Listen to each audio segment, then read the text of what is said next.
It is said that overthinking can destroy our life faster than anything else. One negative thought can grow into fear, and that fear can lead us to make the biggest mistakes of our life. This story will show you how dangerous overthinking can be, and our own mind can turn against us.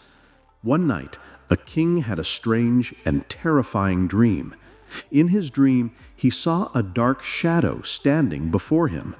The sight made his heart pound in fear. Trembling, he asked, "Who are you, and why have you come to me?" The shadow replied calmly, "I am Death.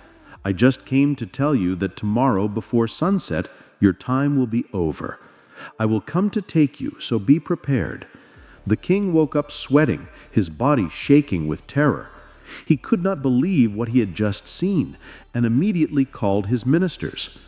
Everyone rushed through the palace and gathered in the royal hall to hear what the king had to say.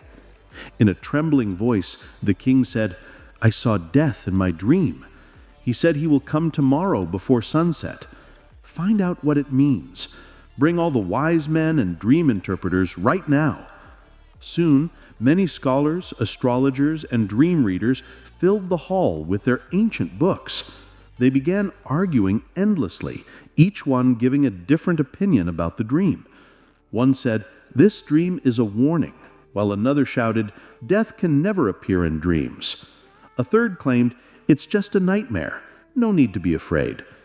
Others warned that perhaps an enemy kingdom might attack, or an earthquake might destroy the palace. The hall was full of noise and confusion, everyone trying to prove their logic. The king sat on his throne, growing more anxious with every passing minute. Time was slipping away, and still there was no clear answer to his fear. Then, an old man who had served the king for many years came close and whispered softly, "Your Majesty, don't waste your time listening to these people. They will argue until sunset.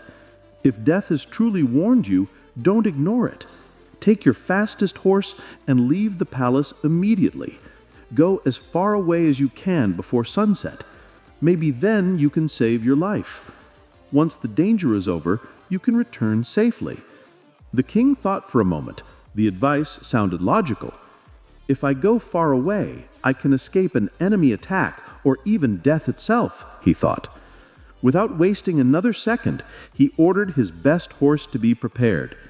Within minutes, he galloped out of the palace gates, racing through forests, fields, and mountains. He rode so fast that even his soldiers were left far behind. All day he rode without stopping, his heart filled with both fear and hope. By afternoon, he had crossed rivers and deserts, pushing his horse forward despite exhaustion. By the time the sun began to set, he had crossed several kingdoms and reached a distant land. It was a beautiful hilly area surrounded by forests and shining rivers. The golden light of evening spread across the sky as the king finally stopped under a large tree. He gently patted his horse and smiled. "You did so well, my friend. Death can never find us here." He sat under the tree to rest, finally feeling a bit of relief. But suddenly, he felt a strange chill in the air, as if someone was standing behind him. Slowly, he turned around, and his heart almost stopped in fear. There stood Death, the same dark shadow he had seen in his dream. The king gasped, "You? Here? But how? I ran so far away. How did you find me?" Death smiled gently and said, "My dear king, I was not following you.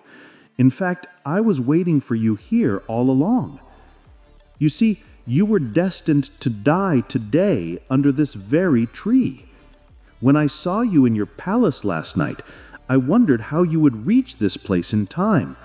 That's why I came in your dream to make sure you would run and arrive exactly on time." The king fell to his knees, realizing the bitter truth. In trying to run away from his fate, he had run straight into it. This story reminds us that overthinking and fear can trap us. When we face our fears calmly, life flows again with peace and strength.